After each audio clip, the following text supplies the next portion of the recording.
काशी जी से पढ़कर एक पंडित अपने घर को जा रहा था। रास्ते में वो एक गांव में ठहरा। जिस व्यक्ति के यहाँ पंडित ठहरा था उसके एक युवा लड़की थी। लड़की ने पंडित से पूछा कि आप क्या पढ़कर आ रहे हैं?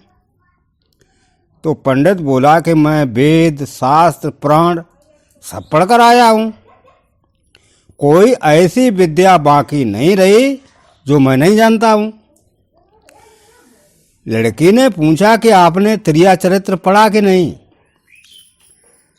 पंडित बोला यह विषय तो मेरे सामने कभी नहीं आया। इस पर लड़की ने मजाक उड़ाते हुए कहा, तब तुमने क्या खाक पढ़ा है? पंडित नहा धोकर पूजा पाठ करने के लिए झोपड़े में घुसा तो पीछे पीछे लड़की भी झोपड़े में घुस गई और उसने अंदर से कुंडी लगा दी। फिर वो जोर जोर से रोने चिल्लाने लगी। घर वाले और पास पड़ोस के लोग दौड़े आए। झोपड़े को बंद पाकर वे ऊपर से झोपड़े में घुसे और घुसते ही उन्होंने पंडित की खूब मरम्मत की। फिर उन्होंने लड़की से पूछा कि क्या बात थी? लड़की की घिग्गी बंधी हुई थी। उसने रोते रोते कहा कि जैसे ही मैं झोपड़े में घुसी मैंने देखा कि पंडित जी का सिर मंत्र पढ़ रहा है और धड़ अलग पड़ा है। सो मैं डर से चिल्लाने लगी। फिर लड़की ने कुछ सावधान होते हुए कहा, लेकिन तुम लोगों ने पंडित जी को अकारण मार पीट कर बहुत बुरा किया। यह सिद्ध पुरुष हैं।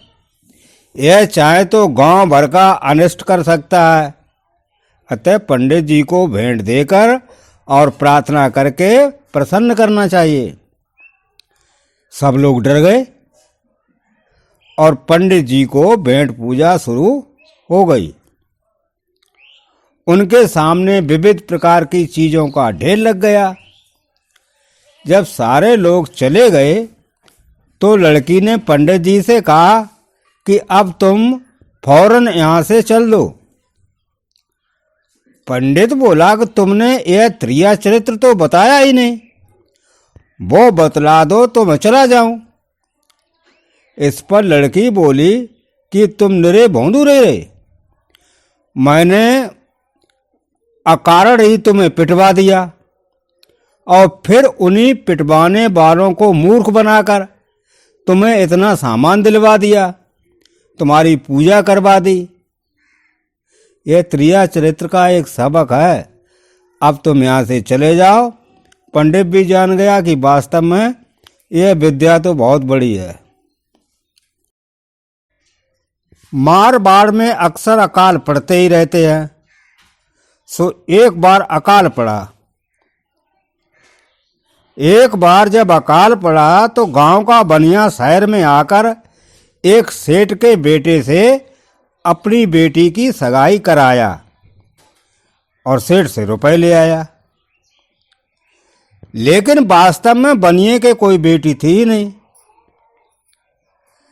निश्चित दिन बारात आ गई तो बनिए ने घर के विवाह मंडप आदि बनवा लिए। फिर वो गांव में वधू की तलाश में निकला। एक जगह उसने एक मोड़ी। एक दिन उसने एक मोड़ी को भिक्षा के लिए घूमती देखा। बनिया ने उससे कहा कि तुम मेरे साथ घर चलो, मैं तुम्हें खूब मिठाई खिलाऊंगा तथा 2 रुपए भी दूंगा। तुम रात भर के लिए जैसा मैं कहूं कर लेना और कुछ बोलना नहीं। मोड़ी को यह सौदा बड़ा पसंद आया और वो बनिए के घर आ गई। बनिए ने उसे बहू बनाकर फेर दिए और सवेरा होते होते बारात की विदा कर दी। वर वधू को पालकी में बिठलाकर सेठ खुदी खुदी घर चला। रास्ते में सेठ ने पालकी के पास जाकर अपने लड़के से कहा कि बहू से पूछ ले कि जलपान करेगी क्या। शर्त के अनुसार मोड़ी रात भर बोली नहीं थी, लेकिन अब शर्त पूरी हो चुकी थी। अतः उसने पालकी से मुंह निकालकर कहा कि नहीं बच्चा, तुमड़ी में जल है और बाटी कांक में है। मोड़ी को देखकर और उसकी बात सुनकर सेठ सन्न रह गया। एक पंडित ने एक नौकर रखा। पंडित बड़ा कंजूस था। वो शाम को एक वक्त ही भोजन बनाता था और नौकर को पेट भर रोटी नहीं देता था। नौकर ने सोचा कि ऐसे तो काम नहीं चलेगा, कोई न कोई युक्ति निकालनी चाहिए, कोई ऐसा तरीका निकालना चाहिए कि पेट भरता रहे। शाम को पंडित ने नौकर को खाने के लिए रोटियां दे दी और फिर स्वयं चौका लगाकर भोजन करने के लिए बैठ गया।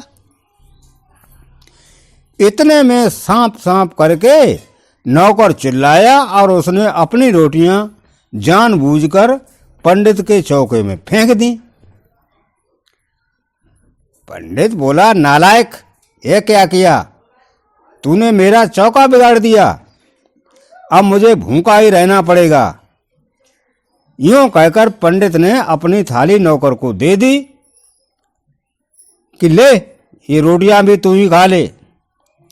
नौकर ने तो इसीलिए ये सब किया था, उसने भर पेट खाना खाया।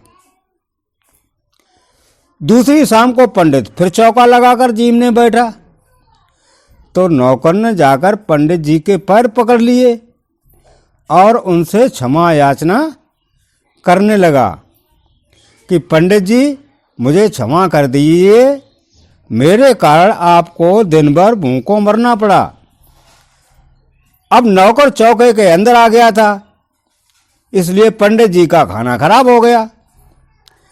नौकर की दुष्टता से पंडित जी जल भुन गए और उन्होंने झल्लाते हुए नौकर से कहा कि अरे बड़ शंकर, आज भी तूने मुझे भूखा ही रख दिया। मुझे ऐसा कमबख्त नौकर नहीं चाहिए, जा भाग जा यहाँ से, अपना मुंह काला कर। यूं कहकर पंडित ने नौकर को छुट्टी दे दी। एक साधु भिक्षा मांगने के लिए जयराम सेठ की हवेली में गया।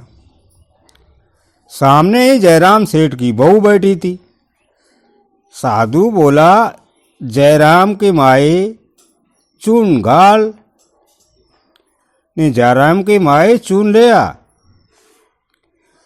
जयराम की स्त्री को साधु की यह बात बुरी लगी और वो साधु से भला बुरा कहकर हवेली से बाहर निकालने लगी। शोर सुनकर पड़ोसी जीबे की बहू बीच बचाव करने के लिए आई।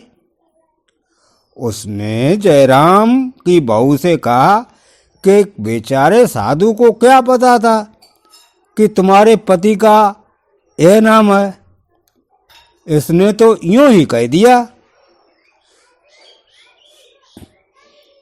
जीबे की स्त्री ने साधु का पक्ष लेकर उसका पिंड छुड़वाया तो साधु ने जीबे की स्त्री को आशीर्वाद देते हुए कहा, माई तेरो पूत जीवो। साधु की बात सुनकर जीबे की स्त्री भी चमकी। उसने कहा, निगोड़ा, वास्तव में ही लुच्चा है। यूं कहकर दोनों ने साधु को धक्के देकर बाहर निकाल दिया।